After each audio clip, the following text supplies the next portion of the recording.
चलिए बुलेटिन की शुरुआत करेंगे बड़ी खबर के साथ। छिंदवाड़ा से खबर, जहां कफ सिरप से बच्चों की मौत का मामला। जी हां, कबीर यादव नाम के बच्चे की मौत का मामला सामने आया है।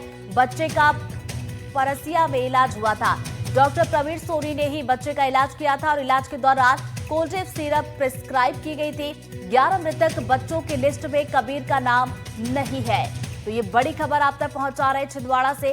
कफ सिरप से बच्चों की मौत का ये पूरा मामला है, जहां कबीर यादव नाम के बच्चे की मौत का मामला अब सामने निकल कर आया है, जिसका परासिया में इलाज हुआ था और डॉक्टर प्रवीण सोनी ने ही बच्चे का इलाज किया था और इलाज के दौरान कोल्ड सिरप प्रिस्क्राइब की गई थी और 11 मृतक बच्चों की जो लिस्ट है उसमें कबीर का नाम नहीं है। तो ये एक बड़ी बात सामने निकल कर आ रही है कि जिन बच्चों की मौत हुई है उसकी जो लिस्ट है उसमें कबीर यादव नाम के बच्चे का नाम ही नहीं है, जबकि इस बच्चे का परासिया में इलाज भी हुआ था और डॉक्टर प्रवीण सोनी के पास ही इलाज चला था। उन्होंने ही बच्चे के सिम्टम्स को देखते हुए कोल्ड सिरप प्रिस्क्राइब की थी और उसी के आधार पर उस बच्चे का इलाज भी चल रहा था। तो 11 बच्चों की लिस्ट आई है जिन बच्चों की मौत हुई है, लेकिन उस लिस्ट में से कबीर यादव नाम के बच्चे का नाम गायब है। तो एक बड़ी अपडेट आप तक पहुंचा रहे हैं छिंदवाड़ा से। कफ सिरप से बच्चों की मौत का ये पूरा मामला है। कबीर यादव नाम का बच्चा जिसकी मौत हुई थी और इसका भी परासिया में ही इलाज चल रहा था। डॉक्टर प्रवीण सोनी जिन्होंने कई बच्चों का इलाज किया था और कोल्ड सिरप प्रिस्क्राइब उनकी तरफ से की गई थी और ये भी वही बच्चा था जिसका नाम कबीर यादव है। डॉक्टर प्रवीण सोनी ही इसका इलाज कर रहे थे। जब बच्चे को डॉक्टर के पास ले जाया गया था तो उन्होंने कोल्ड सिरप को प्रिस्क्राइब किया था। बच्चे का इलाज चल रहा था, बच्चे की मौत हो गई थी। और ज्यादा जानकारी के साथ एग्जीक्यूटिव एडिटर अनुराग द्वारी जी हमारे साथ जुड़ गए, सीधा उनका रुख करेंगे। अनुराग जी, देखिए कफ सिरप से बच्चों की मौत का ये जो पूरा मामला है, अब इसमें ये सामने निकल कर आ रहा है कि जिन बच्चों की मौत हुई थी उसकी एक सूची है, लेकिन कुछ बच्चों के नाम यहां से गायब है। आखिर क्या चल रहा है? यही तो पूरा वाकया है, क्योंकि पहला मामला अगर 24 अगस्त को आता है और पहली मौत 7 सितंबर को होती है, उसके बाद लगातार सरकार बच्चों को नहीं बल्कि कफ सिरप को बचाने में जुटी रहती है। 1 तारीख को भी स्वास्थ्य मंत्री कहते हैं कि कफ सिरप का कोई दोष नहीं है। 3 तारीख को भी स्वास्थ्य मंत्री कहते हैं कि 3 सैंपल की जांच हो गई है, कफ सिरप का कोई दोष नहीं है। और फिर जब एनडीटीवी तमिलनाडु की रिपोर्ट दिखाने लगता है, उसके बाद सरकार को मानना पड़ता है कि हाँ, कफ सिरप दोषी है और उसके बाद पूरे प्रदेश में Coldrif cough syrup ban हो जाती है। जो नेक्स्ट्रा डीएस है उसके लिए अभी भी कह रहे हैं कि जांच चल रही है, चूंकि ये बद्दी हिमाचल प्रदेश में बनाई जाती है। तो जिस तरह से तमिलनाडु सरकार को खत लिखने के बाद उन्होंने साफ किया कि छुट्टी का दिन था, फिर भी उन्होंने 24 घंटे के अंदर जांच पूरी की और कहीं ना कहीं न सिर्फ मध्य प्रदेश बल्कि उड़ीसा और पुडुचेरी को भी अलर्ट किया कि अगर वहाँ भी ये दवाएं गई हैं तो उन्हें शेल्फ से हटवा लें। अपने आप में सिर्फ ये इकलौता मामला नहीं है मौतों का और सरकारी लापरवाही का। दूसरा मामला ये भी है कि आप देखिए 11 बच्चों की मौत का आंकड़ा अब सरकार ने मान लिया है। एक और की जानकारी हमारे पास है, 6 अलग अलग नागपुर के अस्पतालों में जिनका इलाज चल रहा है, जिसमें से 2 की रोज़ाना डायलिसिस हो रही है। 2 से 5 साल के छोटे बच्चे हैं और 4 वेंटिलेटर पर हैं। इसके बावजूद एक भी मौत जो अब तक हुई है, 11 मौत जो खुद सरकार ने माना है, किसी का भी पोस्टमार्टम नहीं हुआ है।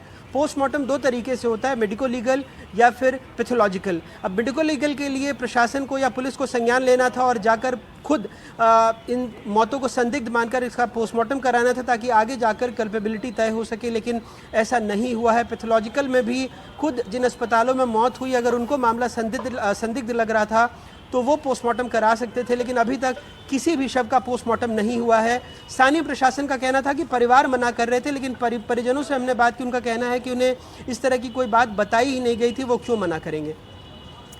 अनुराग जी, सवाल ये भी उठता है, जैसा कि लिस्ट का मैं थोड़ी देर पहले जिक्र भी कर रही थी कि जैसे कबीर यादव नाम का बच्चा जिसकी मौत हुई थी उसका भी परासिया में इलाज चल रहा था, उसका नाम लिस्ट से गायब है। तो क्या ये समझा जाए, क्या ये सिर्फ इशारा करता है कि मिली भगत भी यहाँ पर हो सकती है?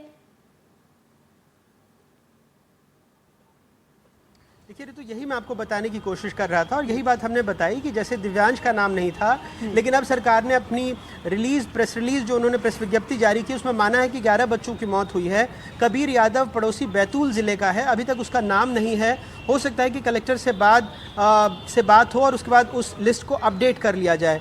क्योंकि मुख्यमंत्री ने भी घोषणा की है कि जो भी प्रभावित परिवार है उन सबको 4-4 लाख रुपए की मुआवजा राशि दी जाएगी। तो ये प्रक्रियागत हो सकता है कि सारा जो डेटा है वो इकट्ठा कर रहे हो, लेकिन अपने आप में सिर्फ ये एक मामला नहीं है कि आप मौत के आंकड़े नहीं जोड़ रहे हैं। मौत के आंकड़े जोड़ने के बाद भी आगे क्या होगा, इसीलिए मैंने आपको पोस्टमार्टम रिपोर्ट का जिक्र किया, इसीलिए मैंने इस बात का जिक्र किया कि मध्य प्रदेश का जो स्वास्थ्य विभाग है वो क्या जांच कर रहा था और स्वास्थ्य मंत्री क्या बयान दे रहे थे, इस बारे में भी देखने की जरूरत है। क्योंकि अगर 24 अगस्त को सरकार जाग गई होती तो आज 12 बच्चों की इस तरह से दुर्भाग्यपूर्ण तरीके से या कह लें आपराधिक लापरवाही की वजह से मौत नहीं होती। बिल्कुल, शायद उन बच्चों को बचाया जा सकता था। चूंकि एक तरफ अनुराग जी हमने देखा तमिलनाडु में जहां 24 घंटे में ये एक्शन लिया गया, इस सिरप को प्रतिबंध कर दिया गया, तो वही हम यहाँ के मंत्री जी को सुन रहे थे, वो ये बयान दे रहे थे कि रिपोर्ट का इंतजार किया जा रहा है। बिल्कुल, और 1 तारीख को तो उन्होंने साफ तौर पे कहा था कि कफ सिरप की कोई गलती नहीं है। कफ सिरप को उन्होंने पहले दिन ही दोष मुक्त करार दे दिया था और साथ में ये जोड़ रहे थे कि जांच की रिपोर्ट का इंतजार है। तो जब जांच की रिपोर्ट का इंतजार था तो मंत्री जी उसके पहले आपने कफ सिरप को दोष मुक्त क्यों कर दिया? और इकलौता मामला नहीं है, कल वो 100 किलोमीटर की दूरी पर थे, एक कैबिनेट मंत्री हैं, उनकी माताजी का दुखद निधन हुआ है, वहाँ सांत्वना प्रकट करने गए थे। लेकिन इसके पहले अगर आप चाहे इंदौर का मामला देखें जहाँ 2 बच्चों को चूहों ने कुतर दिया आईसीयू में, या आज जिन 11 बच्चों की मौत कम से कम अब सरकार ने मान ली है, उसमें किसी परिजनों से कोई सांत्वना जताने मंत्री जी नहीं गए हैं। वो सिर्फ अपनी जगहों पर रहकर उन्होंने पहले तो कफ सिरप को क्लीन चिट दी, दूसरी बार भी क्लीन चिट दी, और अब जब तमिलनाडु सरकार ने इसकी पुष्टि कर दी, मध्य प्रदेश सरकार ने एक्शन ले लिया, उसके बाद मंत्री जी का बयान आता है। बिल्कुल, बहुत बहुत शुक्रिया अनुराग जी आपका तमाम जानकारी के लिए।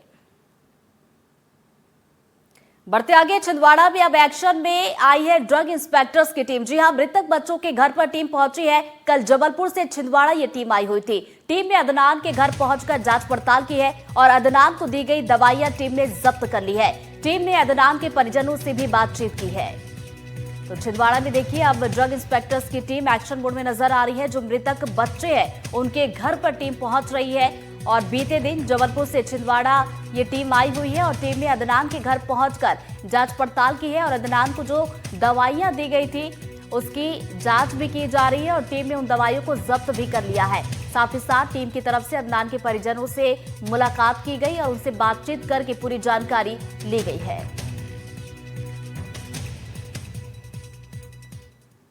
इस वक्त हम लोग मृतक बच्चे अदनान के घर के बाहर मौजूद है। यहाँ पर ड्रग कंट्रोलर की टीम पहुंची हुई है और हम आपको दिखा रहे हैं ये जो बंद दरवाजा है, इस बंद दरवाजे के अंदर ही पूरी टीम है। जो टीम है वो करीब 6 से 7 लोगों की है और अंदर दवाइयों को जब्त किया गया है। जो परिजन हैं उनसे बातचीत की गई है, पूछताछ की गई है। जो दवाइयां हैं उन्हें भी जब्त किया गया है और पूरी जांच पड़ताल की जा रही है। पूरे सवाल जवाब की बच्चा कब बीमार पड़ा, बच्चे को किस तरह से सिम्टम्स दिखने लगे, सिम्टम्स दिखने के बाद किस तरह से उसे अस्पताल लेकर गए, जो प्रवीण सोनी डॉक्टर है उनसे कब दवाइयाँ प्रिस्क्राइब करवाई, जो कफ सिरप था, कोल्ड ड्रिप, वो कितने दिन तक दिया और किस तरह की स्थिति बनी थी, जिसके बाद वो बच्चा जो है वो मौत के घाट उतरा। आपको तस्वीरें दिखा रहे, देखिए वो गाड़ी उनकी खड़ी हुई है जो टीम यहाँ पर पहुंची है।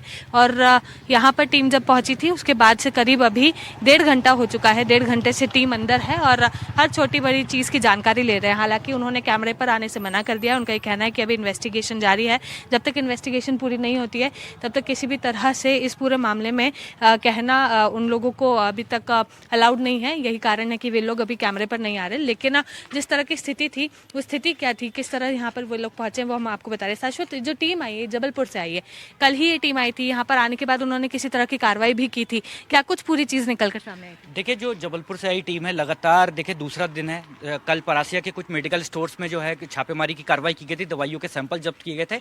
आज जो टीम है जबलपुर से, जो औषधि नियंत्रण विभाग की जो टीम है, वह जो मृतक हुए बच्चे उनके घर पर कहीं ना कहीं पहुंची और वहाँ से जो बच्चों को जो दवाइयाँ दी गई है, जो उनके माता पिता है उनसे बात करके जो उनको दवाइयाँ दी गई थी वह दवाइयाँ कहीं ना कहीं इकट्ठे करके अब जो है लैब में भेजा जाएगा, जिसके कारण जो आखिरी रिपोर्ट है, आखिरी रिपोर्ट से पता चल पाएगा कि ये दवाइयाँ में जो क्या किस तत्व की यहाँ पे मिलावट है, जिसके कारण बच्चे बीमार हो रहे हैं। जब टीम पहुंची थी तो उनसे भी आपकी बातचीत हुई थी, कुछ बोले थे वे लोग? देखिए, उन्होंने कहा था कि हमने जो कोल्ड ड्रिप और जो नेक्स्ट्रॉ डीएस जिसको बताया जा रहा है, उसके अलावा जो नेक्टेल और एक और जो ब्रांड था, जो जितने कफ सिरप की जो दुकानों पे थे सबको सील किया था और सबको सैंपल के लिए यहाँ पे भेजा गया है, जिसके कारण जो है जो केवल अभी देखिए 2 की बात की जा रही है, लेकिन जो औषधि विभाग की टीम है वो कहीं ना कहीं देखे तो पूरे कफ सिरप के कहीं ना कहीं एक सैंपल लेके कहीं ना कहीं लैब में भेज रही है, जिसके कारण कारण जो है कहीं चूक ना हो जाए, क्योंकि 10 मौतें हो चुकी हैं, बड़ा मामला है। इसलिए जो औषधि नियंत्रण विभाग की टीम है वह भी इस मामले को हल्के में नहीं ले रही है और जितने दवाई के सैंपल, जितने भी खासतौर पर कफ सिरप हैं और जो एंटीबायोटिक्स के थे, उन्होंने उसको जब्त करके लैब में आगे भेज दिया है। बिल्कुल, देखिए लैब में आगे भेज दिया है और जो कफ सिरप्स हैं अब उन सभी की जांच की जा रही है। रिपोर्ट्स जैसे जैसे अब सामने आ रही है उस तरह से मध्य प्रदेश सरकार भी इसमें एक्शन ले रही है। तमिलनाडु सरकार ने 24 घंटे के अंदर कोल्ड ड्रिफ्ट सिरप जो है उसे उसकी बिक्री पे पूरी तरह से रोक लगा दी गई थी, बैन लगा दिए गए थे। और उसी को देख जब एनडीटीवी ने इस पूरी खबर को प्रमुखता से चलाया था तो उसके बाद मध्य प्रदेश सरकार एक्शन में आई और एक्शन में आने के बाद उन्होंने मध्य प्रदेश में भी कोल्ड ड्रिफ्ट सिरप को पूरी तरह से बैन कर दिया है। और अब ये मामला जो है ये बढ़ता जा रहा है, क्योंकि अगर औपचारिक आंकड़ों की बात करें तो वही आंकड़े अब 10 हो चुके हैं। एक और बच्ची की मौत हो चुकी है जो 2 साल की थी, योगिता, उसका नागपुर में इलाज जारी था। तो ये मामला लगातार बढ़ते जा रहा है, जिसके चलते अब एक्शन में सरकार भी दिख रही है और ड्रग इंस्पेक्टर्स की टीम भी। कैमरामैन रिजवान खान के साथ निहारिका शर्मा और शाश्वत शर्मा, एनडीटीवी। इधर कोल्ड ड्रिफ्ट सिरप पर स्वास्थ्य मंत्री का बयान आया। उन्होंने कहा कि 1 अक्टूबर को सिरप की जांच की गई और कल रात जांच की रिपोर्ट सामने आई है। रिपोर्ट में 48% जहरीला पदार्थ है और रिपोर्ट आने के बाद सिरप की सप्लाई बंद कर दी गई है। अन्य दवाओं की भी जांच अभी की जा रही है। साथ ही साथ उन्होंने कहा घटना में लिप्त सभी लोगों पर कार्रवाई की जाएगी।